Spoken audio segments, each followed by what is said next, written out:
অত্যন্ত গুরুত্ব দিয়ে দেখছে সর্বোচ্চ আদালত এবং সংবিধান যে বিশেষ ক্ষমতা সর্বোচ্চ আদালতকে দিয়েছে সেইটা প্রয়োগ করে 142 ধারা প্রয়োগ করেছে এবং এনআইএ কে তদন্ত করার নির্দেশ দিয়েছে সুপ্রিম কোর্ট।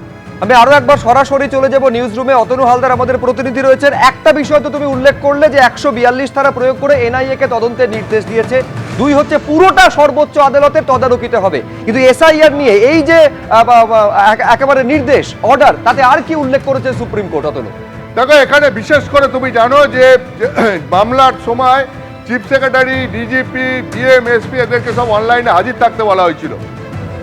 চিফ সেক্রেটারি এবং ডিজিপি যে অনলাইনে হাজির ছিলেন এবং তাতে সুপ্রিম কোর্ট তার অর্ডারে মন্তব্য করছে যে চিফ সেক্রেটারি এবং ডিজিপি নিশ্চয়ই বুঝতে পেরেছেন যে ঘটনার দিন তাদের কি করা উচিত ছিল এবং সুপ্রিম কোর্ট তার অর্ডারে নির্দেশ দিচ্ছে যে এখন থেকে কলকাতা হাইকোর্টের প্রধান বিচারপতিকে পূর্ণ মাত্রায় সহযোগিতা করতে হবে চিফ সেক্রেটারি এবং ডিজিপিকে, এবং তাদের ঘটনার দিন কি করা উচিত ছিল সেটাও নিশ্চয়ই তারা বুঝতে পেরেছেন। এই উল্লেখও এই অর্ডারে সুপ্রিম কোর্ট করছে। তার কারণ কি তুমি জানো যে মূলত পুলিশের বিরুদ্ধে যেটা অভিযোগ ছিল যে 7 জন জুডিশিয়াল অফিসার আটকে থাকা সত্ত্বেও পুলিশ সময় মতো অ্যাকশন নেয়নি। পুলিশ অ্যাকশন নিতে অনেকক্ষণ বিলম্ব করেছে, যার জন্য ঘন্টার পর ঘন্টা ওই জুডিশিয়াল অফিসারদেরকে বিডিও অফিসের মধ্যে ঘেরাও থাকতে হয়েছিল, ওই বিক্ষোভকারীদের হাতে ঘেরাও থাকতে হয়েছিল এবং চিফ সেক্রেটারিকে ওই দিনকে রাতে ফোনে পাননি কলকাতা হাইকোর্টের প্রধান বিচারপতি।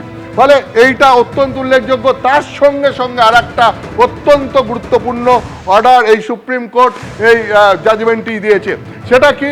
সেটা হচ্ছে সুপ্রিম কোর্ট জানাচ্ছে যে যতদিন পর্যন্ত না এসআইআর প্রক্রিয়া অর্থাৎ ট্রাইব্যুনালের শুনানি শেষ হচ্ছে ততদিন পর্যন্ত চিফ সেক্রেটারি, ডিজিপি এবং পুরো রাজ্যের পুলিশ এবং প্রশাসনকে সাহায্য করতে হবে কলকাতা হাইকোর্টের প্রধান বিচারপতিকে, যাতে ট্রাইব্যুনালের শুনানি এবং পুরো এসআইআর প্রক্রিয়া সুষ্ঠুভাবে সম্পূর্ণ করা যায়। একেবারে অনেক ধন্যবাদ অতনু তোমায়।